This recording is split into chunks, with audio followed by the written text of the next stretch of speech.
Dharmasthala case ವಿಚಾರದಲ್ಲಿ lawyer Jagadish ಅಸಮಾಧಾನವನ್ನು ಹೊರಹಾಕಿದ್ದಾರೆ. ಎಸ್ಐಟಿ ಅಧಿಕಾರಿಗಳ ತನಿಖೆಗೆ ವಕೀಲ ಜಗದೀಶ್ ಬೇಸರವನ್ನು ಹೊರಹಾಕ್ತಿದ್ದಾರೆ. ಸರ್ಕಾರ ಎಸ್ಐಟಿ ರಚನೆ ಮಾಡಿ ಕೊಲೆಗಾರರನ್ನ ರಕ್ಷಿಸೋ ಕೆಲಸ ಮಾಡ್ತಿದೆ. ಸರ್ಕಾರದ ನಡೆಯ ವಿರುದ್ಧ ತುಂಬಾ ಅಸಮಾಧಾನವನ್ನು ಹೊರಹಾಕಿದ್ದಾರೆ ಜಗದೀಶ್. ಸುಪ್ರೀಂ ಕೋರ್ಟ್ ಮೊರೆ ಹೋಗಿದ್ದಾರೆ ಈಗ ವಕೀಲ ಜಗದೀಶ್ ಅವರು.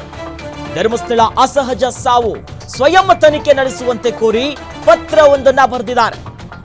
ಆ ಮೂಲಕವಾಗಿ ಕೊಲೆಗಾರರನ್ನ ರಕ್ಷಿಸುತ್ತಿದ್ದಾರೆ. ಇದು ಸರಿಯಲ್ಲ, ಈ ನಡೆಯನ್ನು ನಾನು ಒಪ್ಪೋದಿಲ್ಲ ಅನ್ನೋದಾಗಿ ಸುಪ್ರೀಂ ಕೋರ್ಟ್ ಮೊರೆ ಹೋಗಿದ್ದಾರೆ ವಕೀಲ ಜಗದೀಶ್. ಹಾಗಾಗಿ ಧರ್ಮಸ್ಥಳ ಅಸಹಜ ಸಾವು ವಿಚಾರವಾಗಿ ಸ್ವಯಂ ತನಿಖೆಯನ್ನ ನಡೆಸುವಂತೆ ಪತ್ರವನ್ನ ಬರೆದಿದ್ದಾರೆ. ಈ ನಿಟ್ಟಿನಲ್ಲಿ ಬೇಸರವನ್ನ ಹೊರಗಾಗ್ತಾ ಎಸ್ಐಟಿ ಅಧಿಕಾರಿಗಳ ತನಿಖೆ ವಿಚಾರವಾಗಿ ಸದ್ಯ ದೃಶ್ಯದಲ್ಲೂ ಕೂಡ ಗಮನಿಸ್ತಾ ಇದ್ವಿ. ಪತ್ರವೊಂದನ್ನ ಬರೆದಿದ್ದಾರೆ. ಅಧಿಕಾರಿಗಳ ತನಿಖೆಗೆ ಈಗ ಅವರು ಬೇಸರವನ್ನ ಹಾಕಿರೋದು. ಸ್ವಯಂ ತನಿಖೆ ಮಾಡಬೇಕನ್ನೋ ನಿಟ್ಟಿನಲ್ಲಿ ಸುದೀರ್ಘವಾಗಿ ಪತ್ರದಲ್ಲಿ ಎಲ್ಲ ಅಂಶಗಳನ್ನ ಉಲ್ಲೇಖ ಮಾಡಿದ್ದಾರೆ. ಗಮನಿಸ್ತಾ ಇದ್ದೀವಿ ನೋಡಿ. ಈಗಾಗಲೇ ಆರಂಭಿಕವಾಗಿ ಪ್ರಕರಣದ ಬಗ್ಗೆ ಸಾಕಷ್ಟು ಧ್ವನಿ ಎತ್ತಿದ್ರು.